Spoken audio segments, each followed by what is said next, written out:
Hi, I'm Steve Adubato. Welcome to a very special, they're all special editions of State of Affairs. The fact that we can even broadcast to you right now makes it special. We're taping, I want to be very clear, and you'll see it in the corner of your screen. We're taping on the 20th of March. By the time you see this in a couple of weeks, things will have evolved. We are not the news. We refer you to news sources every day, NJTV News, Metro Focus, the folks at Public Broadcasting, other online sources. Get that news every day. Not to mention what's happening nationally. Our job is still trying to look at longer-term trends, what this potentially means. We don't know for sure. No one knows, but we need to talk about that. And so while we're talking on March 20th, we're honored to be joined from her office down in the State House area in Trenton, New Jersey, the state treasurer of the great state of New Jersey, Elizabeth Maher Muoio. Madam Treasurer, if I can ask you this, is it impossible to predict, as we tape this program on the 20th, what the budgetary implications will be for the state of New Jersey, since things are moving literally before we got on there? I said every day. You said, no, every 10 minutes. No, that's a good point. And first, thanks for having me on. Our number one concern right now in Treasury, as it is for the governor and the rest of state government, is the health and welfare of our residents. But you're right, so this is a health crisis, but we know that eventually, the focus is going to need to be on the budget and how we're going to pay for the needs that our departments have, which right now we are 24/7 focused on providing, the facilities, the purchasing, all of the needs we have to try and address this crisis in real time. That's what Treasury is focused on right now. But at the same time, we are also laser focused on what's happening with the markets, what's happening, what could be happening with our revenues. A lot of it is going to depend on sort of the depth and length of this crisis. So there are so many unknowns right now, but we are watching this every minute. And as you mentioned, it's changing. This is such a fluid, unprecedented situation. I'm fortunate we have a great team here at Treasury, but right now our number one priority is getting those resources to the Department of Health and everybody else that's working on the front lines of this crisis, and while being cognizant that we're going to need to re-examine our budget going forward, both this year and next year. And it's going to take a lot of cooperation between all parties, and but it's a challenge we need to face and we will face. Treasurer, let me ask you this. Unlike the federal government, I hate when people say they can print money, but they can print money. And deficit spending has been part of the federal government for a very long time.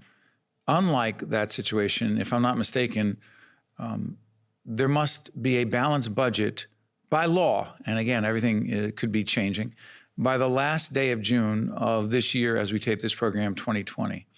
The whole concept of a balanced budget, when in fact public health is the priority, and what the state spends to get respirators, to do this, to do that, to help small businesses deal with this crisis, to help all kinds of businesses. Assemblyman, there's a question here, I promise. Assemblyman John Bramnick, the Republican leader of fiscal conservatives, says, Steve, who cares about, we're going to blow the budget out of the water. Does that mean that the concept of a balanced budget becomes irrelevant in a public health crisis like this? Well, like you said, we have an obligation, a legal obligation to have a balanced budget. That's the budget that the governor proposed just a little under a month ago. Obviously, we have an entirely new reality now, as I said, unprecedented, that we need to face. So, but our current obligation is to have a balanced budget. We are hoping, and I know the governor is working daily with our congressional delegation and leadership, administration leadership in Washington, to see if we can get resources primarily in the form of block grants, which give us a lot of flexibility to help plug some of the holes that may be created by this crisis. But we're going to really need to reevaluate our spend in the state, and especially once we have a better idea of what the revenues will look like, which clearly there's going to be some effect, and we're tracking that. typically we would be meeting starting in a couple weeks with the legislature on a regular basis. That still has to be worked out how we're going to proceed just logistically from a budget perspective this year. It's going to be a whole new world in terms of how we manage that process. This technically we have now presented the budget to the legislature, right, and it is now their budget to work on. But clearly, with all the changes that are happening right now, it's going to take an enormous cooperative effort on behalf, I think, of the administration and the legislature to look at what the new realities are in terms of expenses, maybe change some priorities, eyes wide open on what our revenues end up being. So, it's all going to come into play, and it's going to take a real level of cooperation between everybody to get through this budget cycle. The treasurer understands this from a variety of levels. She's a former state representative, a state legislator in New Jersey. She understands it from that side as well. But what's so interesting, it seems like yesterday when the governor introduced his budget and we're talking about, does it make sense to expand universal pre-K or create universal pre-K and fund it? What about expanding free college on the county level to certain state colleges who qualify in a certain way? What about the millionaire's tax? Those questions are not irrelevant, Treasurer, but the context of how they're asked and answered does change dramatically. Right. I mean, our goal in our budgeting, one of our goals for the past 2 years has been to also ensure that the budget we have, unlike for the recent memory, will have a surplus that's required to help us meet the rainy day needs. Now, last year we were told during budget hearings, we're in a rainy day right now. We don't need as large a surplus. And we kept saying here in Treasury, no, this is not a rainy day. And we would hearken back to the Great Recession. That's a rainy day. Or the dot-com crisis in 2001. That's a rainy day when your revenues take several $billion hits. We're in a rainy day now. So no question about it. We're going to have to look at all of the priorities there in the budget. We also included hundreds of millions of dollars in legislative priorities in the budget we introduced.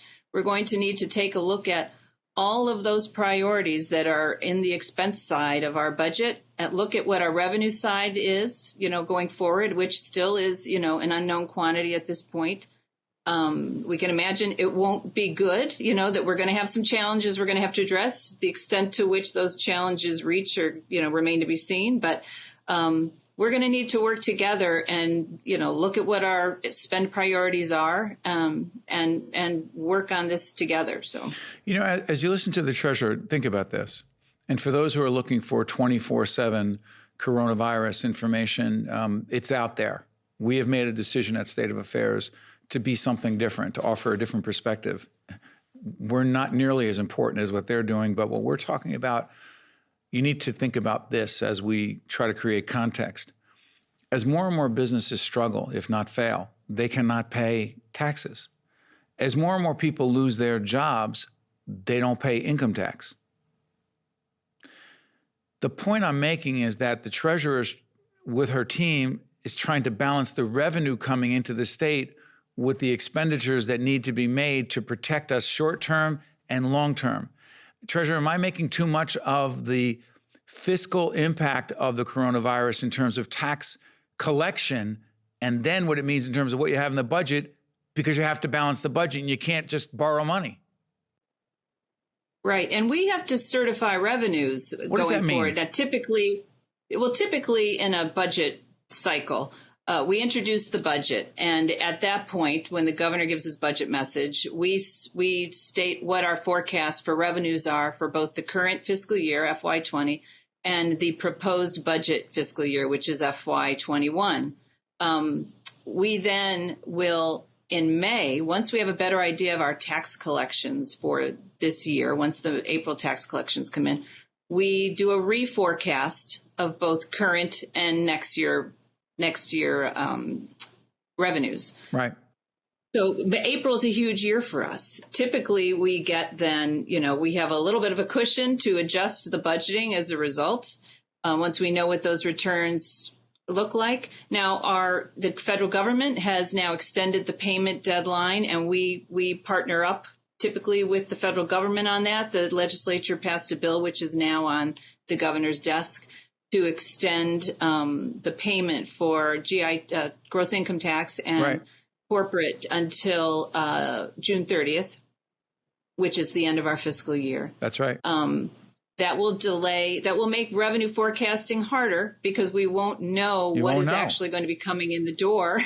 But I totally understand, the concern. There are people that are all home. There are accountants who work with them that are home and not able to, fully engage in the tax return process. So it's going to be it's a whole new world this year in terms of revenue forecasting. We have a great team in Treasury that works on that, but it's uncharted territory. But you are right. Revenues are going to be a key part to how we work to balance a budget with so many new, unpredicted expenses that we're going to also have to face.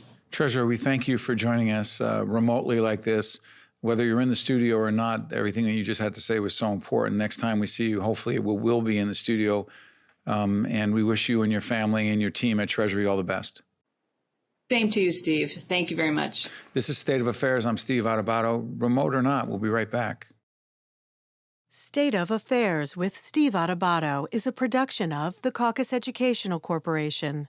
Funding has been provided by Horizon Blue Cross Blue Shield of New Jersey, Frank J. Guarini School of Business at St. Peter's University, the Turrell Fund, supporting Right from the Start NJ, the Robert Wood Johnson Foundation, New Jersey Board of Public Utilities, Clean Energy Program, New Jersey Sharing Network, Summit City MD, Operating Engineers, Local 825, St. Joseph's Health, and by these public-spirited organizations, individuals, and associations committed to informing New Jersey citizens about the important issues facing the Garden State, and by Employers Association of New Jersey. Promotional support provided by NorthJersey.com and Local IQ, and by Meadowlands Chamber.